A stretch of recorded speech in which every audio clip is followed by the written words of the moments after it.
एक मशीन, एक neural network असल में सीखता कैसे है? ये एआई की दुनिया का आप कह सकते हैं एक फाउंडेशन है। तो चलिए आज इसी में जरा गहराई से उतरते हैं। अच्छा, इस पूरे प्रोसेस को समझने के लिए हम एक बहुत ही मजेदार एनालॉजी का इस्तेमाल करेंगे। जरा सोचिए, एक मशीन ठीक वैसे ही सीखती है जैसे कोई स्टार क्रिकेटर ट्रेनिंग लेता है, और यही एनालॉजी, यही तुलना आज हमारे पूरे सफर का बेस बनने वाली है। तो मैदान में हमारा नया खिलाड़ी है, एक बिल्कुल नया न्यूरल नेटवर्क। पोटेंशियल तो जबरदस्त है, लेकिन शुरुआत में इसके सारे स्किल्स, जिन्हें हम टेक्निकली वेट्स कहते हैं, वो एकदम रैंडम है, बेतरतीब। ये वेट्स क्या हैं? समझिए, ये नेटवर्क के अंदर जो कनेक्शंस हैं ना, उनकी ताकत है। जैसे एक क्रिकेटर के मसल्स का कोऑर्डिनेशन। शुरुआत में ये बिल्कुल बिखरा हुआ है, और इसका लक्ष्य मैदान में उतरकर सटीक अनुमान लगाना और मैच जीतना। तो ट्रेनिंग का पहला कदम क्या होता है? अपने परफॉर्मेंस को मापना। खिलाड़ी को यह जानना ही होगा कि वो कहां और कितनी गलती कर रहा है। यहीं से शुरू होता है गलतियों का हिसाब किताब। तो हमारे खिलाड़ी ने अपना पहला शॉट खेला और बॉल सीधे कीपर के हाथ में। शॉट तो मिस हो गया, लेकिन अब सवाल यह है कि ये कैसे पता चले कि गलती छोटी सी थी या बहुत बड़ी? मतलब इसे नापने का कोई तो तरीका होना चाहिए ना? तो यहीं पर एंट्री होती है लॉस फंक्शन की। ये एक तरह का मैथमेटिकल स्कोर कार्ड है। ये नेटवर्क के अनुमान, यानी उसके शॉट, और सही जवाब यानी परफेक्ट शॉट के बीच के अंतर को नापता है। स्कोर जितना ज्यादा, मतलब गलती उतनी ही बड़ी। और देखिए, ट्रेनिंग का असली मकसद सिर्फ एक शॉट को ठीक करना नहीं है।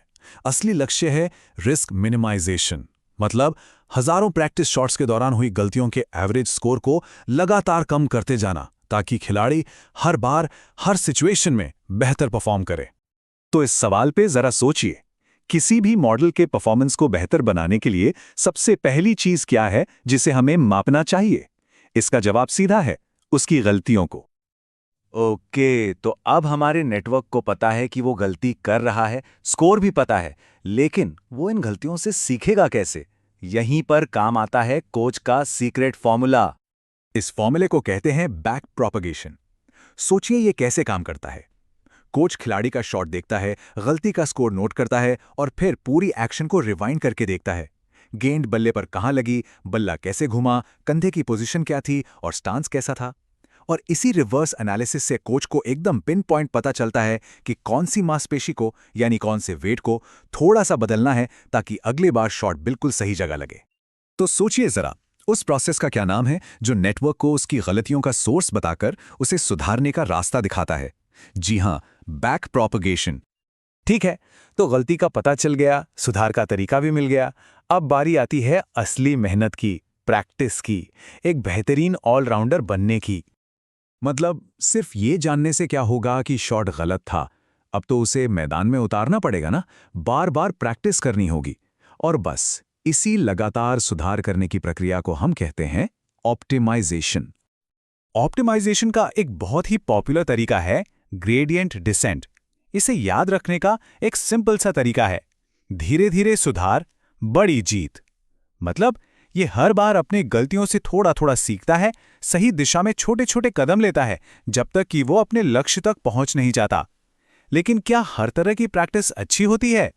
लेकिन यहीं पर एक बहुत बड़ा ट्रैप है, एक जाल है। मान लीजिए हमारा खिलाड़ी सिर्फ फास्ट बॉलर्स के खिलाफ ही प्रैक्टिस करता रहा। वो यॉर्कर और बाउंसर खेलने में तो मास्टर हो जाएगा, लेकिन जैसे ही सामने कोई स्पिनर आया, क्लीन बोल्ड। टेक्निकली इसी को ओवरफिटिंग कहते हैं। जब मॉडल ट्रेनिंग के डेटा को रट लेता है लेकिन किसी नए डेटा पर परफॉर्म नहीं कर पाता। तो इसका सॉल्यूशन क्या है? इसका सॉल्यूशन है रेगुलराइजेशन। ओवरफिटिंग का मतलब है एक ही ट्रिक का मास्टर बनना जो सिर्फ ट्रेनिंग में अच्छा खेलता है। वहीं रेगुलराइजेशन का मतलब है एक ऑलराउंडर बनना जो हर तरह की गेंदबाजी खेल सके और किसी भी नई सिचुएशन में अच्छा परफॉर्म करे।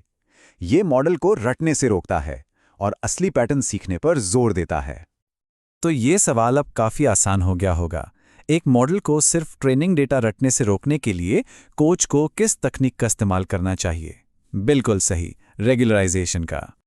चलिए, तो ट्रेनिंग कैंप खत्म हुआ, हमारे पास कई अच्छे से ट्रेन हुए खिलाड़ी हैं। अब बड़ा सवाल ये है कि असली टूर्नामेंट के लिए बेस्ट खिलाड़ी को कैसे चुनें? इसका जवाब सिंपल है, एक ट्रायल मैच करवाकर। हम सभी ट्रेन्ड मॉडल्स को एक ऐसे डेटा पर टेस्ट करते हैं जो उन्होंने पहले कभी नहीं देखा। इसे कहते हैं वैलिडेशन सेट। अब जरा स्कोर बोर्ड पर नजर डालिए। खिलाड़ी ए को देखिए, प्रैक्टिस में तो 99% स्कोर किया, कमाल।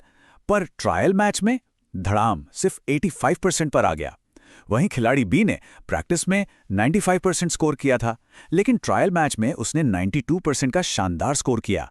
तो असली चैंपियन कौन हुआ?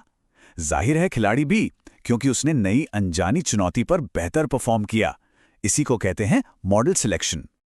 तो ये बात तो साफ हो जाती है कि असली दुनिया में भेजने से पहले किसी मॉडल को एक अलग वैलिडेशन सेट पर टेस्ट करना इतना ज़रूरी क्यों है, ताकि हम ये पक्का कर सकें कि हमने एक ऐसा मॉडल चुना है जिसने सिर्फ रटा नहीं बल्कि सच में सीखा है।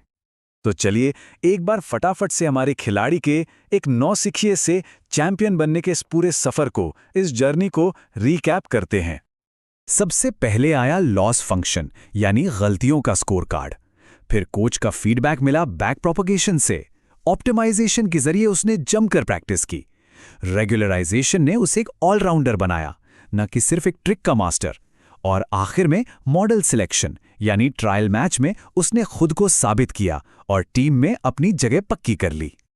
तो देखिए, इसका जो सबसे बड़ा टेकअवे है ना, वो ये है कि मशीनों का सीखना, समझना सिर्फ कोडिंग के बारे में नहीं है। ये असल में सुधार करने के प्रोसेस को समझने के बारे में है।